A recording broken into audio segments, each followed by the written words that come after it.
Bem-vindo à série de 3 vídeos, onde eu vou narrar para você a minha trajetória da época que eu era um aluno na faculdade, me sentia perdido, sem saber direito o que eu ia fazer ainda, até a fase que eu estou hoje, né, já um profissional com experiência no mercado e sendo requisitado aí pelo mercado de trabalho, né?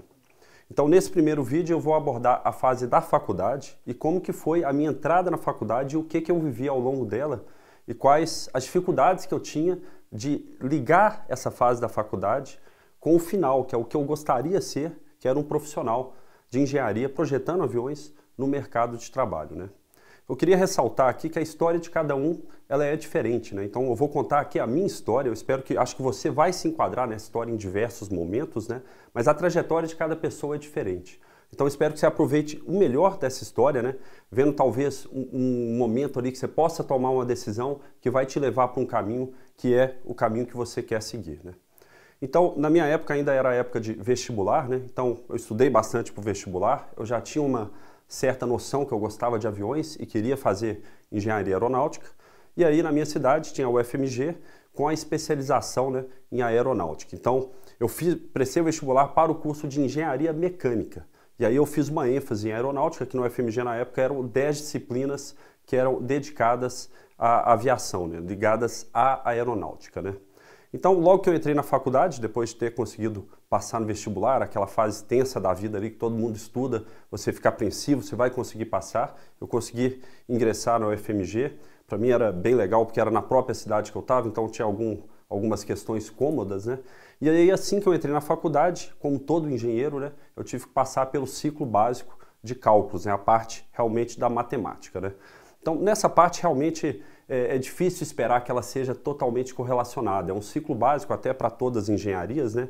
Mas a gente tem que encarar a matemática e o cálculo na engenharia como uma ferramenta de trabalho e não como fim, né? Talvez seja o fim para quem está fazendo matemática, outras disciplinas como estatística estão bem ligadas a essa parte, né? Mas para a engenharia é uma ferramenta de trabalho. Então, o choque inicial da faculdade ele é ruim, porque você está realmente muito distante daquilo que é o que você quer.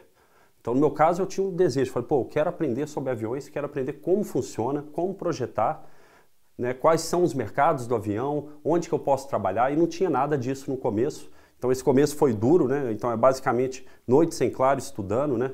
Então, eu imagino que você possa ter passado por isso, né? Pensa aí como é que foi o seu ciclo básico, as dificuldades que você teve nesse ciclo básico, e realmente é algo que você tem ali que fechar os olhos, estudar o necessário, aprender essa matemática básica. Ela é sim importante para que você vá usar isso como ferramenta no futuro e não como objeto de estudo, né?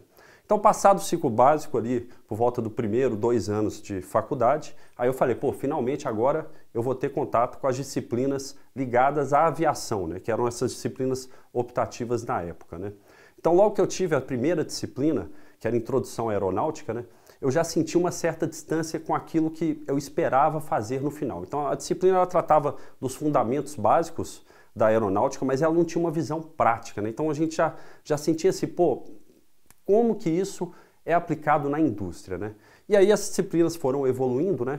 Então finalmente eu cheguei nas disciplinas mais dedicadas como aerodinâmica e estabilidade de controle. E o que eu senti nessa época é que os professores, eles davam a disciplina, né? Ele tem aquele enredo, mas talvez por falta de experiência no mercado de trabalho, talvez como falta de experiência como projetista de aeronaves, o foco ele acabava sendo muito matemático.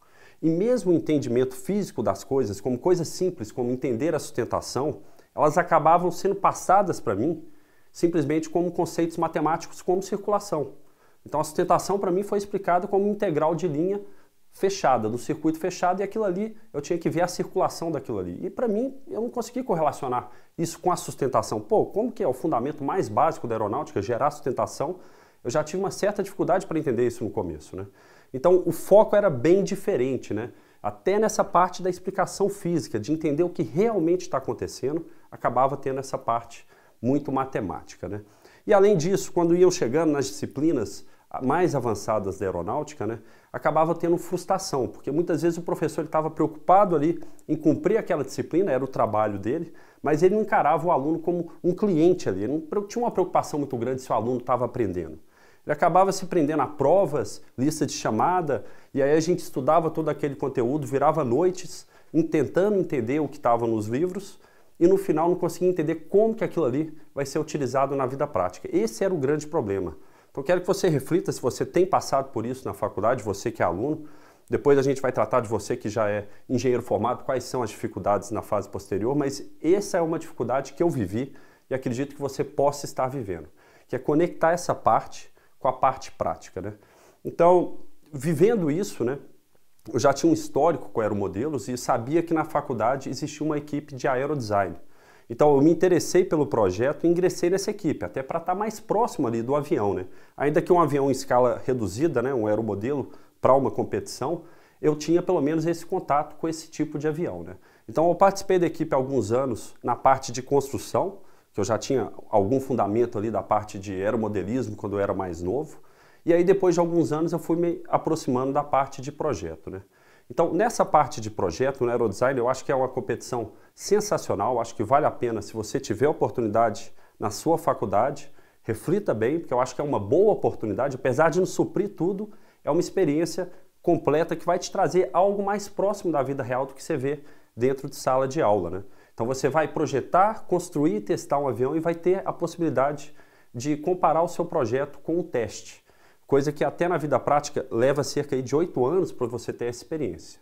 Mas ainda assim no aerodesign é tudo feito em escala, digamos assim, mais reduzida quando comparado com a indústria.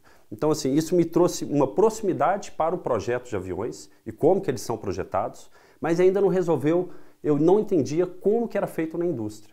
E talvez pela própria formação dos professores, né, normalmente uma formação muito acadêmica, né, essa parte do projeto e de como é o trabalho do engenheiro, que é o que eu queria saber, pô, como que vai ser o meu futuro, como que vai ser o meu trabalho, né? O que que eu tenho que fazer para chegar lá, para me tornar atrativo para o mercado de trabalho?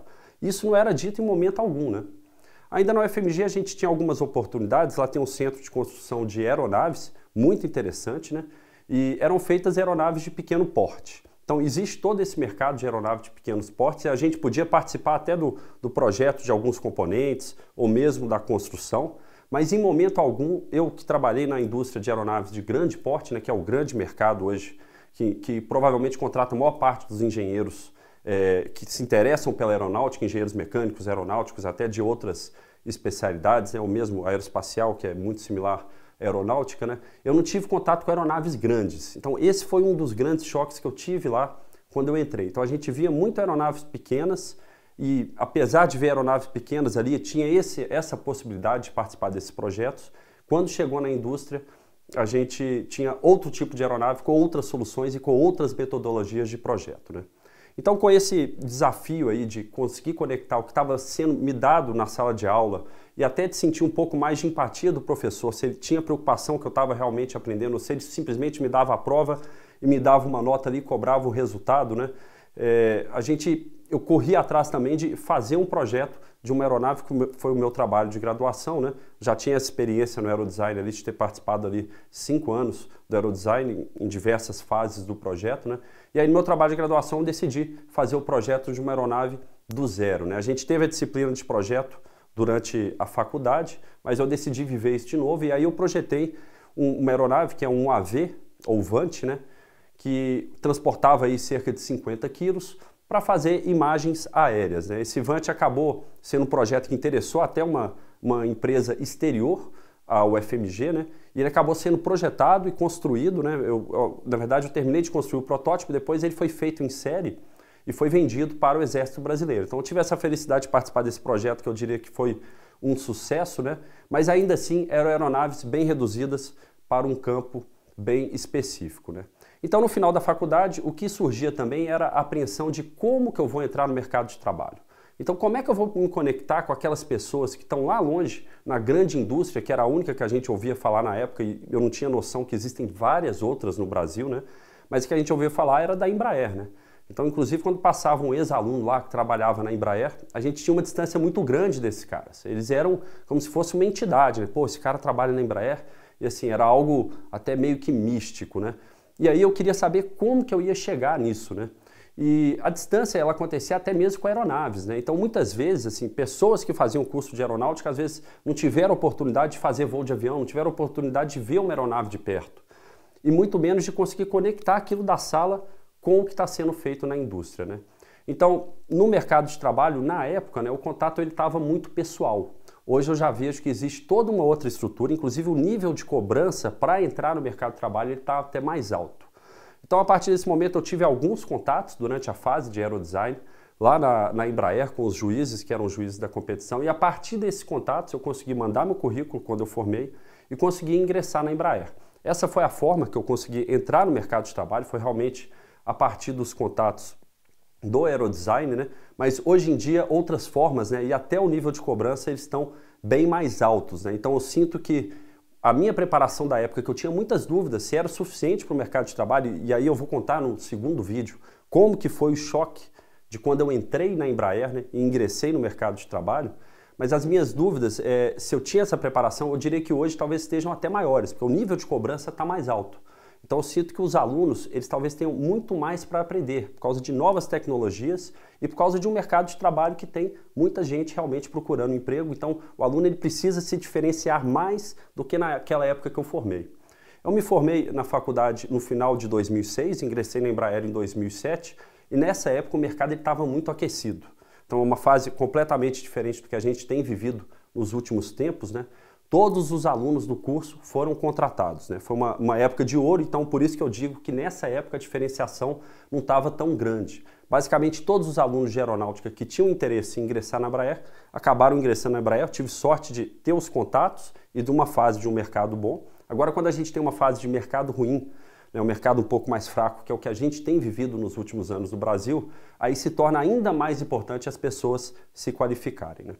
Então espero que você tenha gostado dessa narrativa da parte que eu vivi na faculdade, as dificuldades e toda a insegurança que eu tinha, se eu estava preparado para o mercado de trabalho. E acompanhe o segundo vídeo, onde eu vou tratar como que foi a vivência de quando eu ingressei na Embraer e qual foi o principal contraste que eu tive entre o que não me ensinaram na faculdade, né? O professor às vezes ficava focado nisso que eu já falei na parte matemática e chegou lá eu tinha que aplicar. E ali eu tinha que realmente ajudar a projetar o avião e eu senti esse gap e aí eu aprendi que muitas coisas eu não tinha aprendido de verdade. Eu acabei ficando focado demais na matemática, pelos próprios professores, era o que me era pedido na época, né, passar na prova, e a parte que eu realmente tinha que entender aquilo ali, aquele conceito, a parte física, ela acabou passando em branco. Não me foi ensinado isso, e aí quando chegou no mercado de trabalho eu senti essa necessidade muito grande de ter que estudar um pouco mais para entender a parte da física por causa daquela deficiência na faculdade.